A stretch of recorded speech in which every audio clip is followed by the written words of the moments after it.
रात होते ही मेरी भतीजी पेट पकड़कर चिल्लाना शुरू कर देती कि बहुत दर्द है। मैं फौरन इसे हॉस्पिटल ले जाती, जहां डॉक्टर इसे अल्ट्रासाउंड रूम में ले जाता और कुछ देर बाद भतीजी बिल्कुल ठीक हो जाती।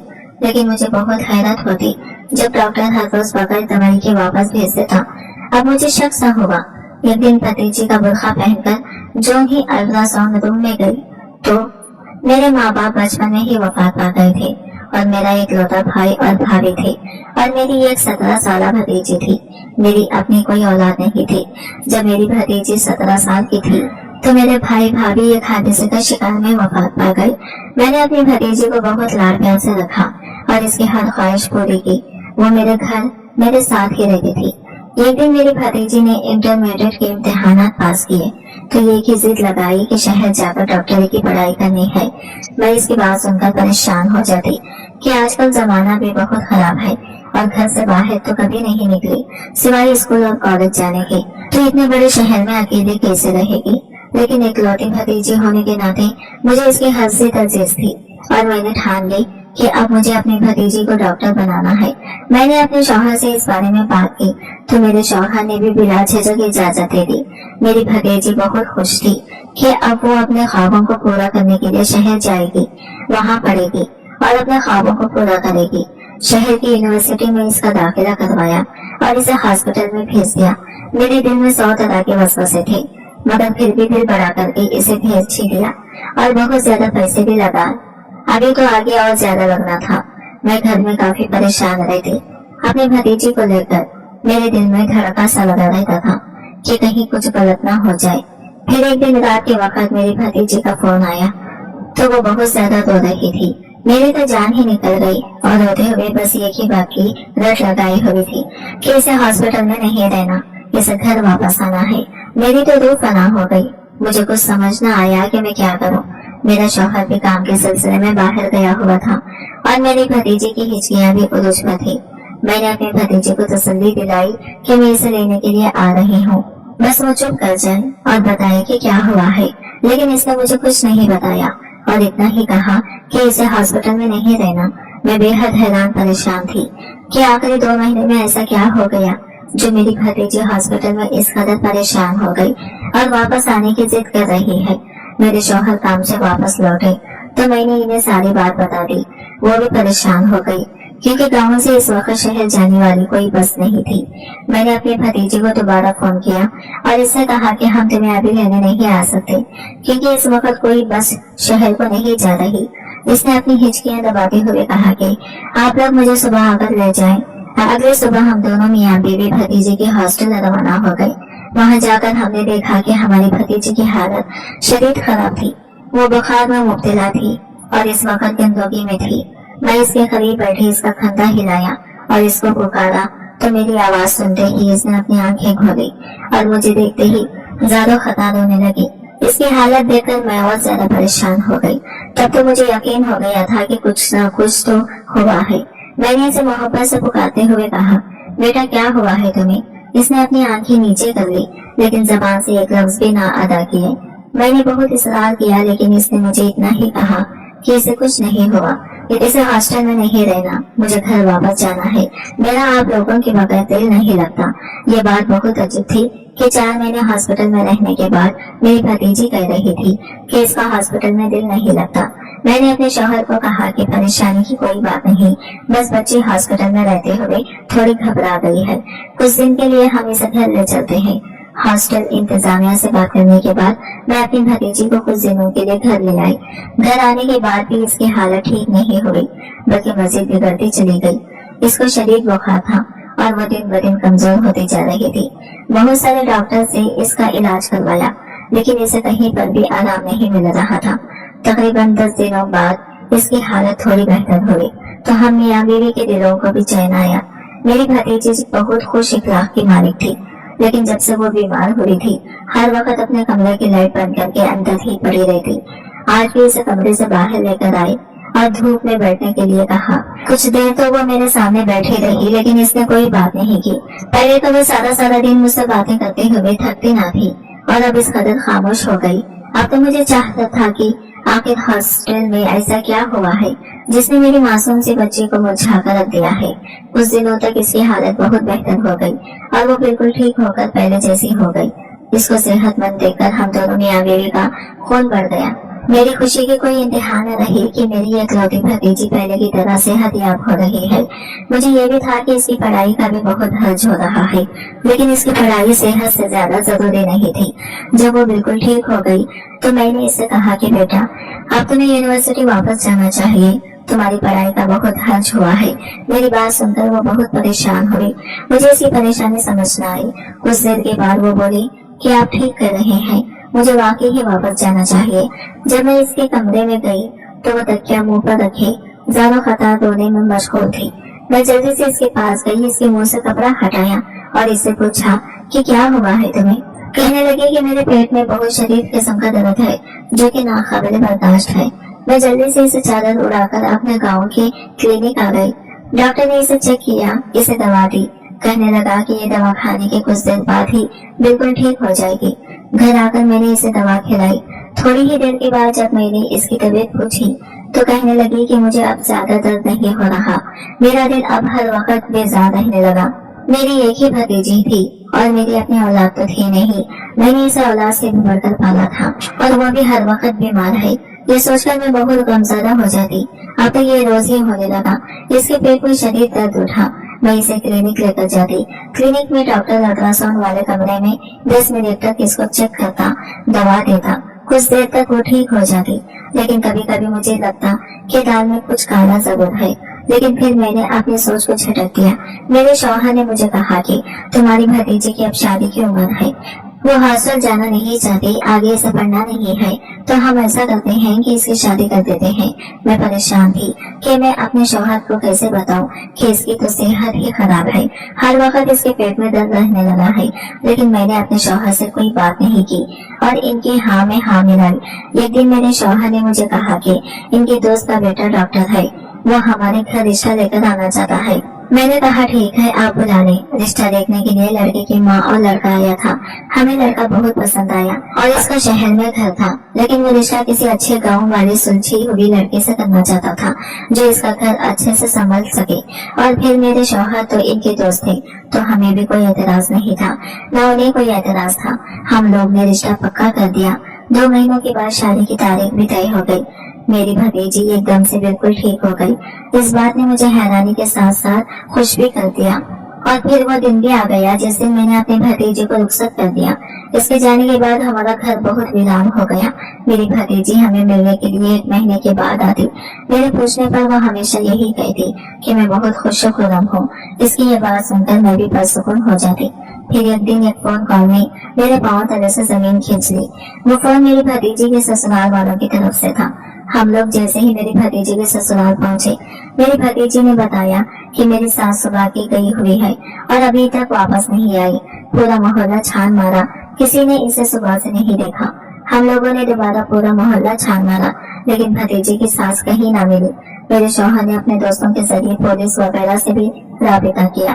पुलिस आ गई, लेकिन सास के बारे में कोई पता नहीं लगा सका कि आखिर वो कहाँ गई। मेरी भतीजी के में एकदम से बहुत ख्याल आ गया कि आखिर मेरी भतीजी की सास कहाँ जा सकती है। हम लोग तो शाम तक वापस आ गए। भतीजी का शौहर भी मुल्क से बाहर गया हुआ था। मेरी भतीजी के शौहर का नाम अली था। 1 महीने बाद इसका शौहर भी बाहर के मुल्क से वापस लौट आया, लेकिन इसके सास का कोई अता पता नहीं था। 2 हफ्तों बाद एक दिन अचानक ही मेरी भतीजी शाम के वक्त अपने कपड़ों का बैग साथ लिए आ गई। वो बहुत परेशान थी। मैंने इसे बिठाकर पानी वगैरह पिलाया। इससे पूछा कि क्या हुआ है, तो मेरी भतीजी ने कहा कि फूफू मुझे माफ कर दो, मैं बहुत बुरी हूँ। इसकी बातें सुनकर मैं हैरान रह गई कि आखिर वो ऐसा क्यों कह रही है। इसने मुझे जो बातें बताई, इन्हें सुनकर मैं एक बार काम कर रह गई। मेरी भतीजी ने मुझे बताया कि सास की गुमशुदगी के बाद मेरा शौहर बाहर के मुल्क से लौट आया। वो भी बहुत परेशान था। इसने हर मुमकिन कोशिश की ढूंढने की, लेकिन इनका नहीं पता न करवा सका। मुझे यूँ महसूस हुआ जैसे वो अपनी माँ को लेकर बहुत परेशान हो, इसलिए मुझे नजरअंदाज कर रहा है। लेकिन कुछ दिनों के बाद इसने मुझे मुकम्मल नजरअंदाज कर दिया। मैंने इससे बात करने की कोशिश की और इससे कहा कि जब से आप आए हैं आपने मेरे साथ कोई बातचीत नहीं की। मेरा शौहर कहने लगा कि मैं अपनी सरगर्मियों में मशगूल हूँ, मुझे किसी की परवाह करने की कोई जरूरत नहीं। अपने शौहर का ये जवाब सुनकर मुझे यकीन ही नहीं आ रहा था कि यही मेरा शौहर है जो मुझसे इतने मीठे लहजे में बात करता था, अब इस कदर तलख बयानी कर रहा है। मैंने इसे पूछने की बहुत कोशिश की कि मुझसे कोई गलती हुई है तो मुझे बताओ, लेकिन वो कुछ न बोला। कुछ दिन के बाद मुझे यूँ महसूस हुआ जैसे घर में किसी चीज की तैयारी चल रही हो। मैं किचन में आई तो मेरी ननद अनवा अक़साम के खाने बना रही थी। मैंने इससे पूछा कि खैरियत है, आज इस कदर तैयारियां किस बात की? इसने मुझसे रोक जमाने वाले अंदाज में कहा कि आज घर में मेहमान आ रहे हैं, आप अपने कमरे में ही रहना, नहीं तो अच्छा नहीं होगा। अपनी ननद का ये रवैया मेरी समझ से बाहर था। मैंने इसे पूछना चाहा कि मैं अपने कमरे में क्यों रहूं, लेकिन इस वक्त मेरा बहस करने का बिल्कुल भी नहीं कर रहा था, इसलिए मैं खामोशी से अपने कमरे में चली गई। मुझे अपने कमरे से बातों की आवाजें आ रही थी। मेरा शौहर और ननद दोनों ही बहुत खुश नजर आ रहे थे। मेरी तबीयत बहुत खराब थी, लेकिन मैंने किसी को नहीं बताया। पिछले कई दिनों से मुझे शदीद चक्कर आ रहे थे। आज भी मुझे शदीद चक्कर आने लगे थे, साथ ही उल्टियां शुरू हो गई थी। मैं बेहद घबरा गई। इस वक्त मेरी ननद मेरे कमरे में मेरे शौहर को लेकर दाखिल हुई। इसके मुंह से जो बातें निकल रही थी, इनको सुनकर मुझे ऐसा लगा जैसे अभी जमीन फट जाए और मैं इसमें समा जाऊं। अपनी जात पर लगाए गए इतने घटिया इल्जामात सुनकर किसका गुनाह पा रही है जो इसकी यह हालत है। मैं तो चकराते सर के साथ बेड पर ढक गई। मेरा शौहर मुझे बाहर मुझे थप्पड़ मारते हुए बोला, बताओ सारा, तुम्हारे अंदर किसका गुनाह पड़ रहा है? मैं दिल में सोचने लगी कि एक डॉक्टर होकर ये ऐसा कैसे कर सकता है। मैंने पक्का इरादा कर लिया कि मैं इनको कभी भी नहीं बताऊंगी कि मेरी ये हालत किस वजह से है। मैं तो पहले ही चकरा रही थी, थप्पड़ों की वजह से बेहोश हो गई। मुझे जब होश आया तो मैंने देखा कमरे में कोई नहीं था। बाहर से मेहमानों की बोलने की आवाजें आ रही थी। मैं उठकर दरवाजे तक आई तो बाहर से आवाजें आई कि हम ये रिश्ता पक्का समझे। मुझे समझना आया कि मुझ पर इतने घटिया इल्जामात लगाकर किसका रिश्ता पक्का किया जा रहा है। रात के वक्त जब शौहर मेरे कमरे में आया तो कहा कि मैं अपने घर जा सकती हूँ, वो शादी कर रहा है। मैंने अपने शौहर को कहा कि अब इस घर में मेरा जनाजा ही निकलेगा। ये सुनकर वो आग बबूला हो गया और कहने लगा, जब गुनाह कर रही थी तब कुछ याद नहीं आया। मैं एक बार फिर खामोश हो गई। अगले दिन मुझे पता लगा कि लड़की वालों को किसी न किसी तरह पता लग गया कि मेरे शौहर ने शादी भी करने से इनकार कर दिया। मेरे शौहर ने मुझसे अलग कमरे में रहना शुरू कर दिया। मैं पता लगाना चाहती थी कि आखिर मेरे शौहर और ननद ने मेरे साथ ऐसा क्यों किया। ये जानने के लिए मैंने सोचा किसी के कमरे में जाकर देखती हूँ। रात को मैं इसके कमरे में गई सोने के लिए कि इसने मेरे साथ ऐसा क्यों किया। मुझे देखकर वो एक पल के लिए परेशान हो गई। मैंने इसे कहा कि मुझे अपने कमरे में डर लग रहा है, इसलिए तुम्हारे कमरे में सोने लगी हूँ, और जाकर आराम से बेड पर लेट गई। 5 मिनट के बाद मैंने हल्की सी आंख खोलकर देखा तो वो कमरे के दरमियान मैं एक टाट बिछाकर इसके ऊपर बैठी कुछ पढ़ रही थी, और ऐसा महसूस हो रहा था जैसे इसका ज़हनी तवाज़ुन बिगड़ गया हो। थोड़ी देर के बाद वो मेरे करीब आई। मेरे दिल में खौफ की शदीद लहर उठी। मुझे लगा जैसे वो अभी मुझे कुछ कर देगी, लेकिन वो चुपचाप आकर मेरे करीब बैठ गई। इसकी बातें सुनकर मेरे सर पर सातों आसमान आ गिरे और खत्मों तरह से जमीन निकल गई। वो मुझे कहने लगी, खुशकिस्मत हो, मैंने हर मुमकिन कोशिश की तुम्हें घर से निकालने की, लेकिन तुम निकली ही नहीं। मैंने तुम्हारा घर खराब करने की कोशिश की, तुम मुकम्मल तौर पर तन्हा हो गई हो। अगर खुश मैं नहीं हूँ तो रहने तुम्हें भी नहीं दूंगी। मैंने अपना सब कुछ कर लिया है, लेकिन तुम फिर भी नहीं निकले इस घर से। तुम्हारे मोबाइल फोन से मैंने तुम्हारे शौहर को नकली मैसेजेस भेजे, जिससे इसको पक्का यकीन हो गया कि तुम और मर्दों के साथ बातें करती हो, तुम्हारा भाई मर्दों के साथ ताल्लुकात है। फिर मैंने अपने भाई की दूसरी शादी करवाने का सोचा, इसका रिश्ता भी तय कर लिया। अब तुम्हारा सर दर्द और उल्टी आना, इन सब ने मेरा काम और भी आसान कर दिया। मुझे रात को पता चला कि तुम्हें कैंसर है, तुम बहुत जल्द मरने वाली हो, तो अब मुझे तुम्हें मारने का कोई इरादा नहीं है। और जब मुझे इस बात का पता चला, मेरी माँ को तो वो रोकना चाहती थी। मेरी माँ चाहती थी कि मेरे बेटे का घर ना खराब हो, फिर मैंने भी रास्ते से हटा दिया। मैंने अपनी सगी माँ को ही मार दिया, और इस बात का पता आज तक किसी को नहीं लगा। तुमने बहुत गलत किया भाभी, इस घर में आकर मेरे भाई के साथ शादी करके। मैं अपने दोस्त के साथ इसकी शादी करवाना चाहती थी, मगर मेरे भाई ने कहा कि वो अपनी पसंद की शादी करेगा, और वो तुम्हें पसंद करता था। कुछ साल पहले तुम और मैं एक ही स्कूल में पढ़ते थे। तुम हमेशा फर्स्ट आती और मैं पीछे रह जाती। मैंने तभी सोच लिया कि मैं तुम्हें तबाह और बर्बाद कर दूंगी, मगर फिर तुम लोग कहाँ चले गए।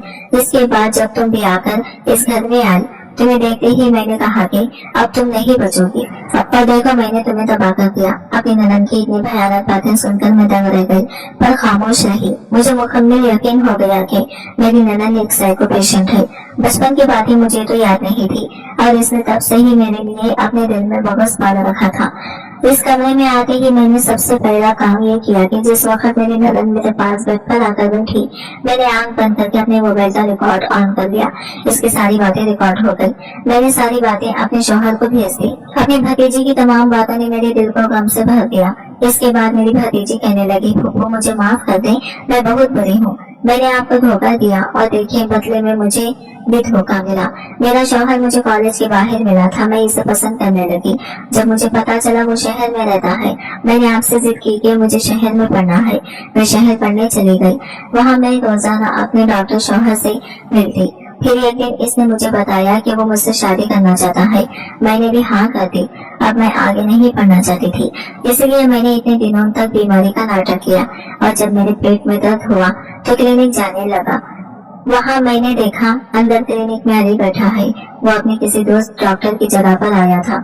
ये सुनकर फिर मैं रोजाना क्लिनिक जाने लगी। मैं रोज अंदर अली से बातें करती। जब आप अंदर आती तो चेकअप का बहाना कर लेती। फिर जब आपको शक होने लगा तो अली ने मुझे कहा कि अब मैं क्लिनिक न आया करूं। एक दिन जब मेरा बुरखा उड़कर आप लेने गई, इस दिन भी अली अंदर नहीं था तो आपको कुछ पता नहीं चल सका। फिर जब अली ने रिश्ता भेजा तो मैं हर बीमारी भूल गई, शादी की खुशियों में मसरूफ हो गई। कुछ अरसे बाद मेरे सर में शदीद दर्द उठा। पेट में भी मुझे पता चला कि मुझे कैंसर है। तब अली का काम के सिलसिले में बाहर गया हुआ था। जब वापस आया तो मैं इसे बताना चाहती थी लेकिन नहीं बता सकी। लेकिन फूफू देखिए ना, मेरी खुशियों की उम्र कितनी छोटी थी। रात को मुझे पता चला मेरी ननद मेरे साथ हसद की आड़ में ये सब कर चुकी। मेरे शौहर ने मेरे एतबार नहीं किया। अब मैं इस घर में कभी नहीं जाऊंगी। मेरी भतीजी की बातें मेरा दिल छेड़ रहे थे। मैंने इसे अपने सीने से लगा लिया। अगले दिन सुबह के वक्त मेरी भतीजी का शौहर आ गया। इसने भी मुझसे माफी मांगी। मेरी भतीजी को दुख देने के लिए वो बेहद शर्मिंदा था। मेरी भतीजी को वापस ले गया। मेरी भतीजी के शौहर ने इसका बहुत इलाज करवाया। इसने अपनी बहन को गुनाहों की सजा दिलाने का फैसला किया। फिर मेरी भतीजी की ननद को पुलिस पकड़ कर ले गई। जेल में इसका बहुत भयानक अंजाम हुआ। दिमागी तौर पर और अब जिस्मानी तौर पर भी मफलूज होकर रह गई। मेरी भतीजी अब खुश खुरम जिंदगी गुजार रही है। हमें अपने बड़ों को धोखा नहीं देना चाहिए, ना ही किसी से हसद करना चाहिए, वरना ये चीजें इंसान की जिंदगी तबाह और बर्बाद करके रख देती है। आज की वीडियो कहानी आपको कैसी लगी कमेंट करके जरूर बताएगा। और वीडियो अच्छी लगी है तो लाइक शेयर जरूर कीजिएगा। हमारे चैनल को सब्सक्राइब करें फ्रेंड्स। मिलते हैं अगले वीडियो के साथ, तब तक के लिए बाय बाय, टेक केयर, अल्लाह हाफिज।